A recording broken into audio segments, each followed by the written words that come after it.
We are back. Sam Seder on the Majority Report on the phone. It's a pleasure to welcome to the program Premilla Nadasen. She is a professor of history at Barnard College at Columbia University and author of Household Workers Unite, Untold Stories of African American Women Who Built a Movement. Welcome to the program, Premilla. Thank you so much, Sam, for having me. Oh, excuse me. Give me one. There we go. All right. So let's. I wanted to start with. Just the untold part of this story, because I think as I was reading it over, I was like, wow, this is really sort of like a secret history, and then I realized the subtitle was Untold. Why do you think? Why do you think that this part of organizing has been so submerged in many ways? I think there are a couple of reasons. One is our dominant perceptions of domestic workers. And I think there's an overriding assumption of domestic workers as victimized, as unorganizable, as helpless. And this is rooted in a very long history of the mammy stereotype of African American women who were content and loyal servants. We also see it in the news coverage today. You pick up the newspaper today and you read about domestic workers who've been exploited or enslaved, essentially. And I think it's perpetuated in popular culture through films like The Help, which does see domestic workers generally as disempowered. So I think that dominant perception of domestic workers is one reason. The other reason, I think, is because we have a fairly circumscribed view of labor and labor organizing. Our understanding of labor is centered on a white male industrial model of the factory worker. And so I think in many ways domestic work is kind of outside the purview of what we think of as labor. And so therefore when we talk about organizing and labor organizing, I think household workers are very often not a part of that conversation. I think that part of it there, and that is that notion of the nature of who the people were that were working in these positions. The fact that they are sort of overlooked or perceived as not being in the workforce or in some way or not being, it was in part by design, right? I think I first sort of came across your book in the context of some other interviews we did, which talked about how there were certain professions that were specifically excluded in the New Deal and New Deal labor laws and whatnot, and domestic workers were one of them. Talk about that as both as a function of like who were filling those roles, right? Had domestic workers been, I guess, in the 20s and the 30s. White men who were all, identified themselves as handymen, we may have seen them be included in New Deal labor regulations. Absolutely. So in the 1930s, when the New Deal was passed, the vast majority of domestic workers were African American women, many of them in the South, but increasingly in the North as well with the Great Migration. And the racial politics really played a profound role in why domestic workers were excluded from labor legislation.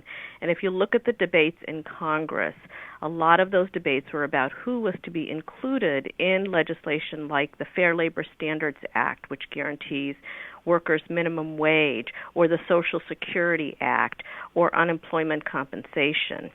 And the racial politics essentially suggested that African Americans, both agricultural workers and domestic workers, would not be included in this legislation. And I think that was for a couple of reasons. One, because Southern Democrats, whose support was absolutely essential for the passage of the New Deal, refused to grant these kinds of labor protections to African American workers for fear that it would disrupt the racial and social order of the South.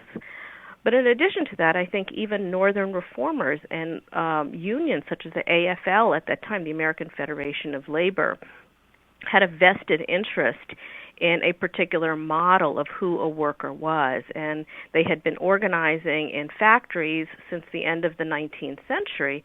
And so their vision of who a worker was in fact centered on a factory worker. So I think the question of who is populating the occupation has a lot to do with the kinds of rights and the kinds of protections that workers are guaranteed. I mean, dig into just a little bit more about that that sense of northern unions as to what constituted a worker. I mean, because was it simply sort of a habit at that point? Was it a function of a sense by the labor leaders that they needed to provide the workers that they're providing representation with a sense that you guys are on the totem pole, you're not at the bottom of the totem pole. I mean, what was behind that? Was it just simply racism? Mm-hmm. Racism played a huge role in that. So the American workforce, really since the founding of this nation, had been divided along racial lines. The vast majority of African Americans were enslaved prior to 1865. And so the question of racial politics has always divided the working class in this country. The same was true with Chinese immigrant workers. And so when labor unions began to form, they had a very specific racialized conception of who their constituency was. Many labor unions excluded African Americans altogether, excluded Chinese workers. And so that question of race is profoundly important in the development and the history of the labor movement in this country. But in addition to that is the question of gender. And the historian Alice Kessler Harris uses a phrase called the gendered imagination. And what she means by that is that the question of gender and the notion of a man as a breadwinner in a family, as the one who is in fact supporting the family, played a huge role in thinking about why male workers in particular, and in this case white male workers, needed adequate wages was to support their families. The assumptions were very different for women workers. It was assumed that they needed less money since they were not breadwinners. And the assumptions were different for non-white families because many African American women and other women of color were employed in the workforce as well. So the question of the male breadwinner ideology didn't apply to families of color the same way it applied to white families. And so labor organizing was very often premised on this notion of the white male breadwinner. Interesting. And all right, so let's just so that we're clear. I mean, because your book starts, in basically Reconstruction, and then things start to heat up, I guess, post World War II. But has the nature of when we say a domestic worker, has the nature of that person, their job basically remained the same? Has it evolved through the years? Just give us a sense of that. Yeah. Well, there are certain things that have remained the same. So if we look at the population of women, and it's still largely women today, who are domestic workers, that has shifted dramatically. So whereas in the early 20th century we saw the vast majority of household workers were African American women, today the vast majority of household workers are immigrant women. But in addition to that, there has been changes in the kind of work that people do.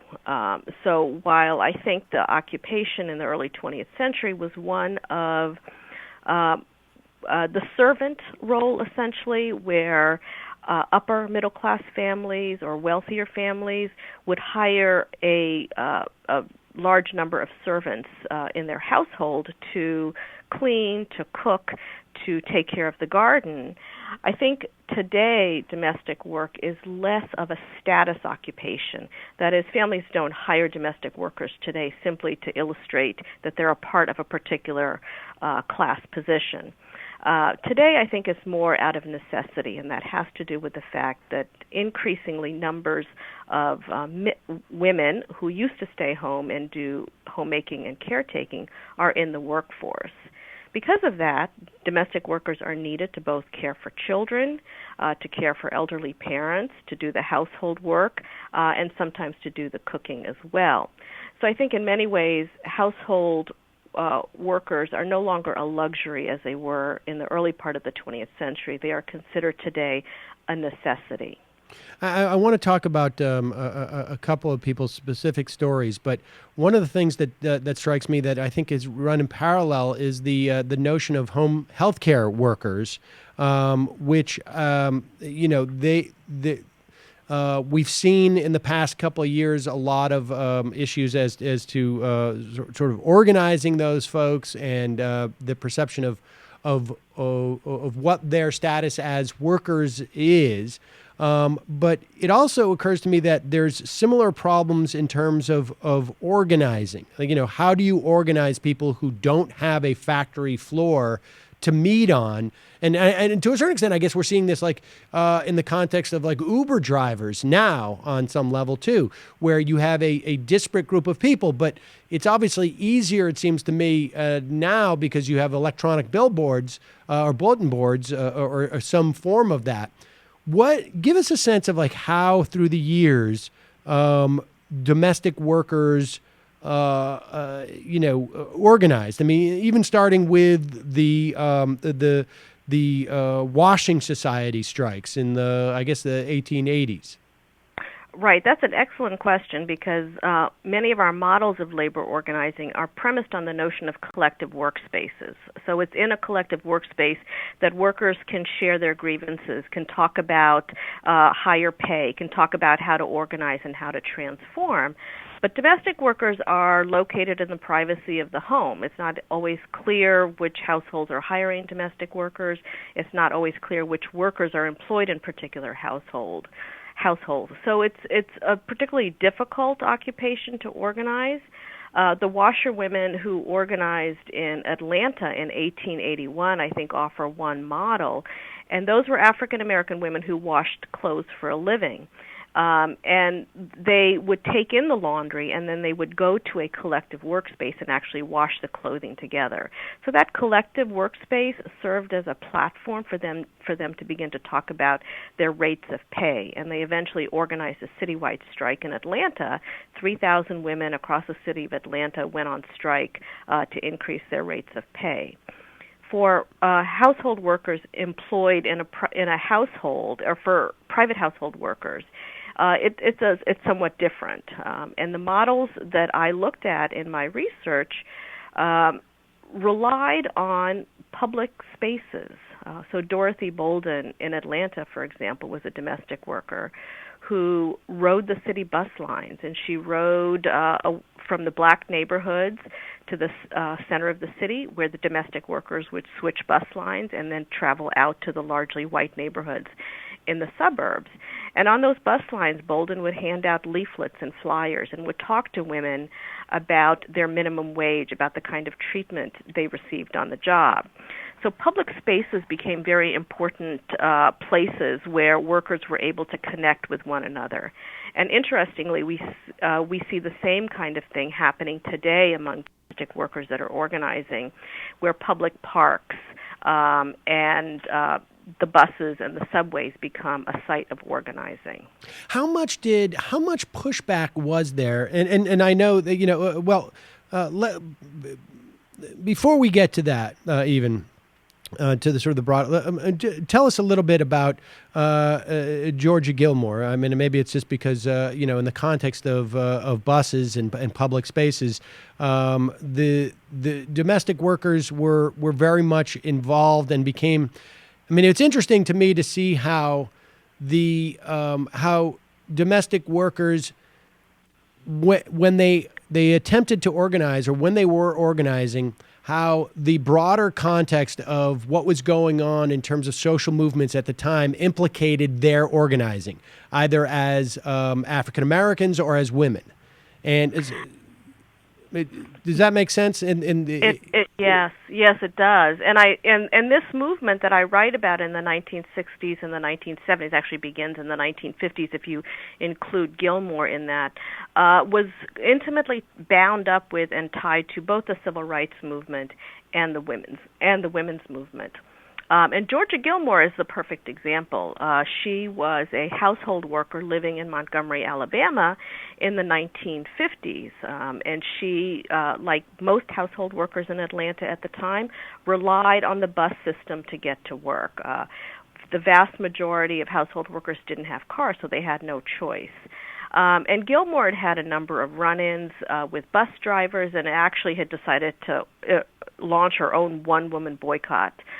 In 1955, well before Rosa Parks refused to give up her seat on the bus, and actually it's been 60 years. This is the 60th anniversary of the Montgomery bus boycott.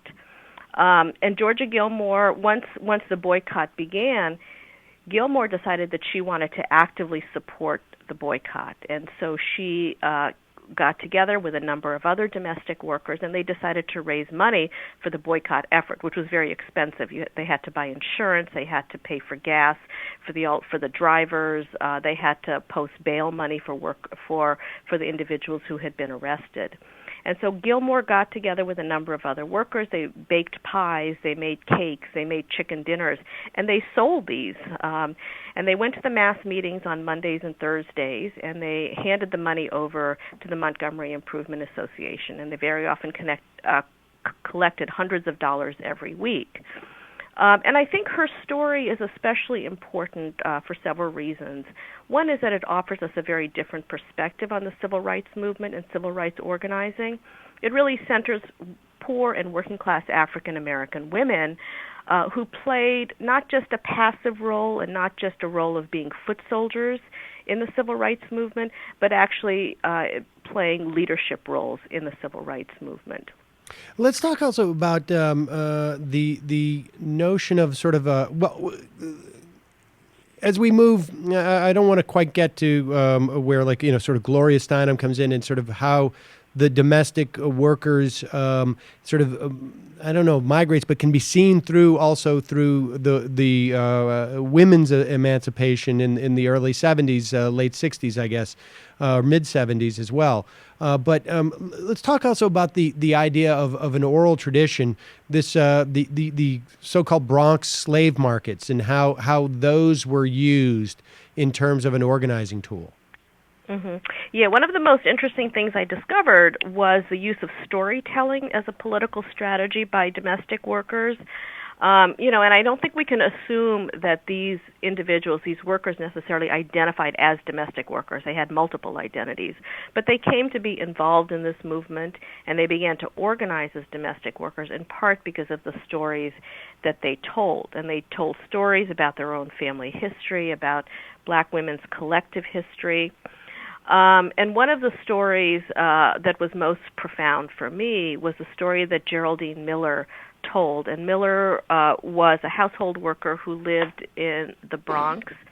And she told a story about something called the Bronx slave market, which were street corners in the 1930s where African-American women stood to be hired as day workers. And apparently white employers would drive by and look for women with the most scarred knees because those were the women who scrubbed floors down on their hands and knees. And Miller told a story. She had never been a part of the Bronx slave market, but she had heard about it from other women in her neighborhood. And that story became an important indication for her about the ways in which African American women had been exploited in this occupation. But it also became a way that she asserted that there would be reform in the occupation, and insisted that African American women would never again scrub floors down on all fours. So was the idea that it was both a sense of like, here's an example of how there's exploitation, but also here's an example of where we have come, how much we have progressed, which is an indication of how much more we can progress? Well, also an indication of how to reform the occupation, because at the time that Miller was organizing, there were women who were still expected to go down on all fours and scrub the floor. So part of her telling of that story was, I think, to relate to other women who were domestic workers at the time that you really shouldn't be doing this, that this is too much, that this is beyond the call of duty, and in an age when mops were fairly easy to get, Right. that employers would expect workers to get down on their hands and knees.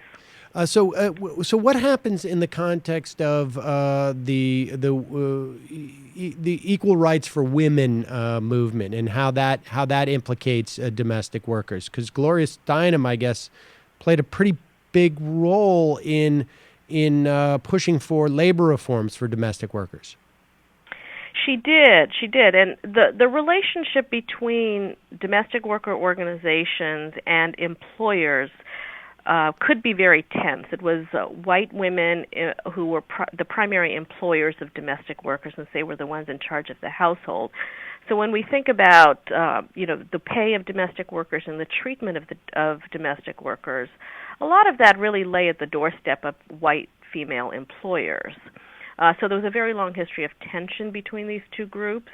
At the same time, there was an emerging women's movement in the 1960s and the 1970s that advocated employment outside the home for middle-class women who had not been working previously. And this, I think, in some ways furthered the tension between working-class domestic workers and then employers. But there was an important segment of the women's movement, and Gloria Steinem was part of it, that really wanted to rethink the relationship between domestic workers and employers, and I think build bonds of solidarity around the issue of why this work was so important. And Gloria Steinem led a campaign to ensure enforcement of the Fair Labor Standards Act, which was amended in 1974 to include domestic workers. And so she was a very important ally that I think represented a very progressive sensibility about the ways in which all women were deeply affected by the degradation of domestic work. I mean, that's what's sort of fascinating. That aspect I find fascinating, because that relationship with the boss, I guess, in the 50s and 60s and prior, would have been one where there was a lot less opportunity to find any common, I guess, struggle, right? I mean, because it's a racial divide, and a wealthy white woman is not going to find necessarily, or have the sort of there's not a context of consciousness of what she might share with the African American woman that she's paying to do her laundry, take care of her kids, to cook the food. But as there becomes a sort of I guess, like intersectional awareness in the 70s, there's room for that type of solidarity. But there's still that tension of, well, I've got to pay you to sort of emancipate myself to go out and work. I've got to still pay you. And if I pay you more, I'm somehow inhibiting my own ability to go out and work in the labor force. Absolutely. And, for much of the history of this occupation, there was an enormous gulf between the worker and the employer.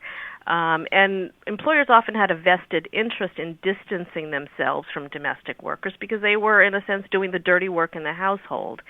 So there was indeed a lot of tension. So I think it did take the emergence of a feminist movement, the emergence of feminists with a sort of class-based analysis of the importance of this work and why this work had been so marginalized, to create a situation where these bonds of solidarity could begin to be developed.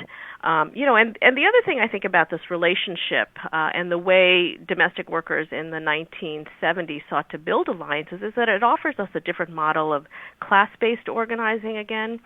Our typical understanding of worker organizing is one of confrontation with bosses, of one of sort of making demands on employers. And while there was certainly some of that with the domestic workers, They also sought to build alliances, and this had to do with the very personal nature of the work, where domestic workers were in the homes of their employers and were there every day, and so in a sense wanted to maintain positive relationships.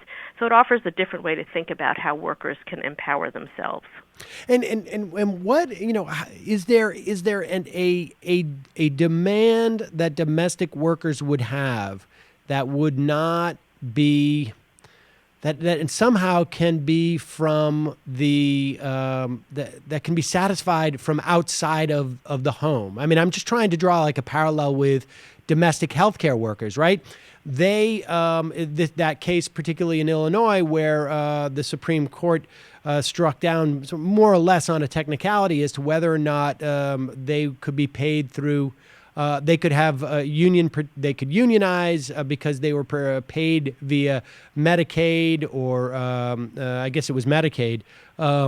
Is there an analogy in this world, or is that any type of achievements for domestic worker rights? And I just want to touch on the domestic worker Bill of Rights that we have in a couple of states, anyways, where the benefits do not necessarily come out of that relationship, or are sort of a zero sum in that relationship with their employer in the home. Yes, and your mention of the Domestic Worker Bill of Rights is very important in that regard. And even when we think about minimum wage laws are state-mandated laws. It says that workers should be paid a minimum wage, should be paid time and a half beyond 8 hours. And so we have federal and state laws that guarantee workers a certain set of rights. And so the domestic workers in the 1970s pushed for those kinds of state-based protections. They lobbied for an amendment to the Fair Labor Standards Act so they could get minimum wage. They also lobbied for unemployment insurance and similar kinds of rights. Domestic workers today are also advocating state-based protections. And I think especially in a context of today, where an increasing number of American workers are precarious workers or contingent workers. In fact, there was a report by the Government Accounting Office that was released in May of this year that said that 40% of American workers are contingent workers. And what that means is they're moving from job to job, and they're very often moving from occupation to occupation, or they're quote-unquote independent contractors or self-employed, as Uber drivers are.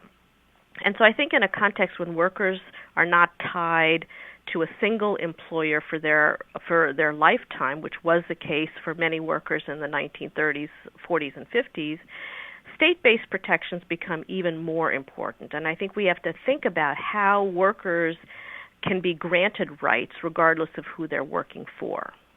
And lastly, let me ask you this: How is the sort of institutional memory preserved? I mean, if you talk about Geraldine Miller talking about the Bronx slave markets, and I presume that there was sort of a similar type of oral tradition and passing on struggles through through that time in the 20s and the 30s, the post-war, through the 60s and 70s.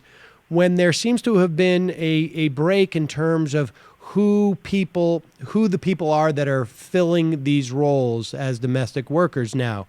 So African Americans, through the 70s, African American women through the 70s, and now to, it seems to me, probably more a fairly recent immigrant population filling that role. Mm-hmm. Yes.